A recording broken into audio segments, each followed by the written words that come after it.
Hello, I'm Shannon Tiezi with the Diplomat, and I'm here today at the Brookings Institution in Washington, D.C., where I'm happy to be joined by David Dollar, who's a senior fellow here at Brookings, and he's going to be talking with us about the Trans-Pacific Partnership, or the TPP. David, thanks so much for joining us. Yeah, I'm very happy to talk to you. There were a lot of expectations riding high that the latest TPP talks in Hawaii would seal the deal, end years of negotiations. That didn't happen. What does that mean for the deal moving forward? It was definitely a disappointment that they did not reach agreement last week. On the positive side, they seem to have reached agreement on some important issues, environmental issues, state enterprise management. But there are some difficult, as I see it, three remaining difficult issues, and they just couldn't reach agreement. Now, I'm still cautiously optimistic because I think the trade ministers were not authorized to make compromises far enough on these issues. So they'll take them back to their presidents and their prime ministers. And now that we've gone this far down the road, hopefully within a short time, there'll be a political agreement. I think there are obvious compromises on each of these issues. So could you go into a little more detail about what these three main issues are that are still keeping the talks from concluding? Right. So one of the important issues for the United States concerns intellectual property rights for pharmaceutical companies. You know, companies want 12 years protection essentially after they develop a new so-called biologic drug. And I think all other 11 partners in this would like a considerably shorter period. Now, it's an important issue for the U.S., but to me, there's an obvious compromise. You know, you can find some room in the middle. The rational response here is you want to provide some protection so firms have an incentive to invent new things, but you don't want to provide too long a protection because, you know, once the drug's invented, then it's actually good to have generics and competition and have it disseminated. So I think they can find a compromise on that. Mm-hmm. And part of the reason that these talks in Hawaii were so important is there's a very strict timeline on the U.S. side, and people were hoping that the U.S. could get this over with before the presidential election starts to come into play. Do you think there's still a chance of doing that? I think so. You know, when they gave President Obama trade promotion authority, you know, one of the controversies is these deals are negotiated somewhat in secret. And they're all these are almost all democratic countries involved in this negotiation. So eventually you want to have democratic stamp of approval. What they've done this time in the U.S. is there's a pretty long timetable where the agreement has to be made public. There has to be consultation with Congress. There's like a 60-day clock and a 90-day clock. You know, it's a little bit confusing. I support all of that. You know, I think once the deal's negotiated, American people should take a hard look at it. And then I'm pretty sure it'll be a net benefit, and the U.S. should go thumbs up, and hopefully all the other countries.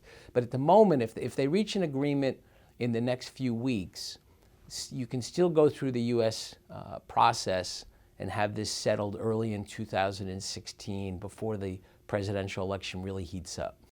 And a lot of times we talk about the political difficulties for this deal from the U.S. perspective. Is there this sort of groundswell of domestic opposition in any of the other partner countries that could jeopardize the deal? Yeah, absolutely. Canada, you know, one of the other holdout issues is that New Zealand, which started this whole process, you know, would like open trade in dairy. New Zealand produces 3% of world dairy products, so I don't see that it's such a big threat to open up to them. They are very efficient. They would like to export more. You know, Canada wants to protect its dairy industry. The prime minister there faces an election in October, so you've got opposition in Canada to open up dairy. In Japan and Mexico, you've got some thorny automobile issues. So every country has politics. So the Obama administration has framed the TPP as a way of sort of writing the rules of trade in the 21st century.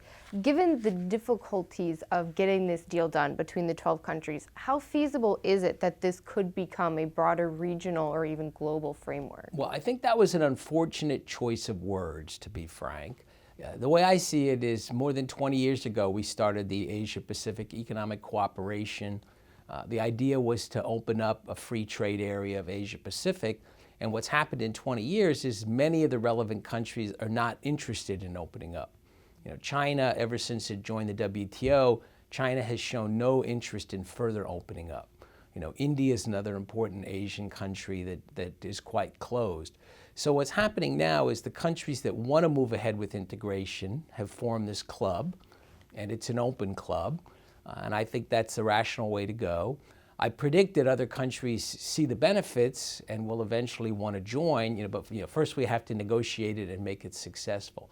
But my view is if no one else ever wants to, add to the group, it's still a benefit, but I predict it'll attract other countries. So I think talking about kind of writing the rules, versus the Chinese writing the rules, I think that was an unfortunate choice of language. Let's talk about China and the TPP for a bit. They've seemed kind of ambivalent about it. At the beginning, they were complaining about how it's containing China. Then more recently, there have been slight feelers of interest that maybe China would join down the line. Assuming that a deal does get concluded, what do you think China's response will be? Right. So the Chinese initial response to the discussions and negotiations was fairly negative, but it was never aimed against China. It was just the countries in the Asia Pacific who want to move ahead, whereas China remains, as I see it, the most closed of the G20 countries. So you take a big group of developed and developing countries, and in that, China is the most closed. They've got a pretty open manufacturing sector, but very closed agriculture, energy, modern services like financial services, logistics, telecom.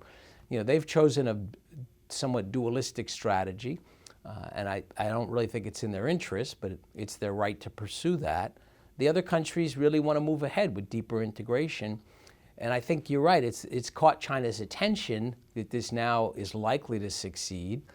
In the short run, it'll divert some trade away from China. Vietnam is actually the biggest winner relative to its GDP in this agreement, according to estimates. Probably some trade will be diverted from China to Vietnam. If China chose to join, that would really substantially increase the benefits for everyone. You've written an article recently that called the TPP the linchpin of the rebalance to Asia. Could you explain that a little bit? Why is getting this deal so important to the Obama administration's policy of pivoting or rebalancing to Asia? So I'm an economist, so naturally I think the economic part of this is very important. It made a lot of sense to me when Obama started talking about, I actually prefer rebalance rather than pivot. I think the focus of the United States had gotten overly directed at the Middle East and various problems around the world.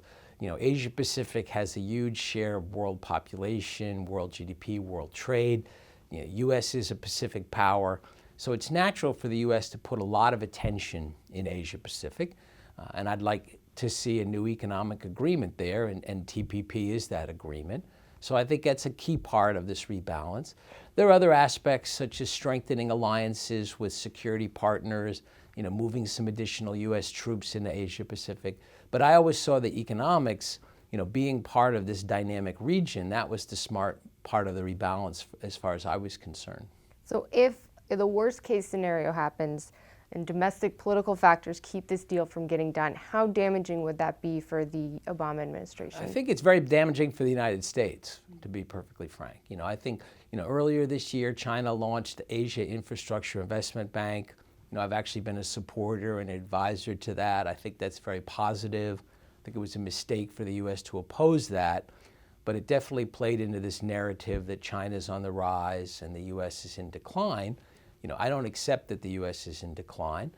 If the U.S. can take the lead in developing this new, deeper trade integration in Asia Pacific, then that shifts the narrative, back to the United States being a dynamic economy that can make difficult political decisions and get things done. So I really see it quite critical for the actual progress of the Asia Pacific economy and for the reputation of the United States in Asia Pacific. Well, thank you so much for talking with us about the TPP and all the implications. Very nice to talk to you. Thanks. And thank you for tuning in. Once again, I'm Shannon Tiesi with The Diplomat.